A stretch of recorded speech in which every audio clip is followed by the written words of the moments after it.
Seperti diketahui, untuk terpilih menjadi anggota pasukan pengibar bendera atau Paskibra itu nggak gampang.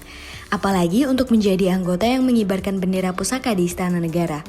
Seleksi ketat dan latihan berbulan-bulan adalah perjuangan yang harus ditempuh. Tapi ternyata beberapa public figure yang kita kenal hari ini berhasil membuktikan bahwa mereka layak menjadi anggota Paskibraka sebagai wujud nasionalisme terhadap bangsa. Penasaran? Simak yuk! Pertama, aktor dan model Vero Walando pada masa SMA pernah menjadi anggota Paskibraka Sulawesi Utara. Aktor dan model tampan yang sudah malang melintang di dunia hiburan ini ternyata sempat menjadi anggota Paskibraka tingkat Provinsi Sulawesi Utara. Pada saat itu, Vero bertugas sebagai anggota pengibar bendera di tahun 2006.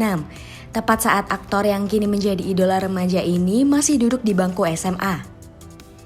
Gak hanya sebagai anggota Paskibra, Hana Saraswati bahkan pernah dipilih untuk menyambut kedatangan Presiden Mesir. Pesinetron cantik Hana Saraswati pada tahun 2014 lalu pernah menjadi anggota Paskibra tingkat Provinsi DKI Jakarta.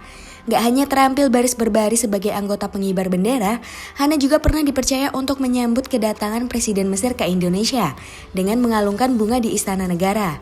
Seperti yang lainnya, Hana berlatih berbulan-bulan hanya untuk bisa sempurna dalam bertugas. Yang ketiga, perempuan yang terkenal lewat tembang Tenda Biru, Desi Ratnasari pernah mengibarkan bendera di Istana Negara. Aktris film dan penyanyi yang kita kenal lewat lagu Tenda Biru ini ternyata pernah menjadi anggota Paskibra Jawa Barat pada tahun 1987 di Bandung. Perempuan yang kini menjabat sebagai anggota DPR RI ini dulu bertugas sebagai pembawa baki bendera. Yang keempat, siapa sangka sutradara kondang Joko Anwar adalah anggota Paskibraka Nasional tahun 90-an.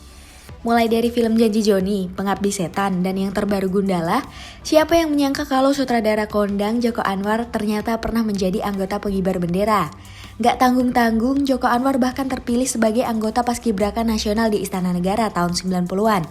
Ternyata ciri cinta bangsa yang terlihat pada karyanya sudah dipupuk dari remaja ya. Yang kelima, gak hanya jago nyanyi dan berpolitik, Pasha Ungu bahkan didaulat sebagai Ketua Purnawirawan Paskibraka Indonesia Kota Palu. Dikenal sebagai vokalis band Ungu, Pasha yang kini bertugas sebagai wakil wali kota Palu, ternyata dulunya pernah menjadi anggota Paskibra. Pasha berhasil bergabung dengan anggota Paskibra tingkat Provinsi Sulawesi Tengah lainnya pada tahun 1995, di mana ia masih mengenyam pendidikan SMA. Gak hanya itu, Pasha bahkan dilantik sebagai Ketua Purnawirawan Paskibraka Indonesia Kota Palu untuk periode 2017 sampai 2022. Yang keenam, jauh sebelum sering bermain peran di berbagai sinetron, Hengky Kurniawan pernah menjadi anggota Paskibraka Nasional. Anak 90-an pasti akrab nih dengan wajah Hengky Kurniawan yang sering banget seliweran di berbagai sinetron. Pria yang kini terjun di dunia politik ini ternyata juga pernah menjadi anggota Paskibraka tingkat nasional saat dirinya masih SMA di tahun 1999. Kalau dulu bentuk nasionalisme Hengky dengan menjadi anggota Paskibraka, kini dengan kiprah politik. Salut deh! Yang terakhir, gak sekedar menjadi anggota, Marcelino Lefran bahkan pernah menjadi komandan pemimpin pasukan pengibar bendera. Nah, pesinetron gaek ini sepertinya juga akrab di mata anak 90-an. Yap, Marcelino Lefran pada tahun 1991 juga pernah menjadi bagian anggota Paskibra. Pada saat itu, ia terdaftar sebagai anggota Paskibra Provinsi Sulawesi Utara. Wah, seniornya Vero Walando nih. Gak sekedar jadi anggota, Marcelino bahkan didaulat sebagai komandan pemimpin pasukan. Wah, hebat ya! Ternyata figur publik yang kita kenal melalui karya-karyanya yang keren ini pernah menunjukkan nasionalisme dan rasa bangganya kepada bangsa dengan menjadi anggota pengibar bendera. Salut deh!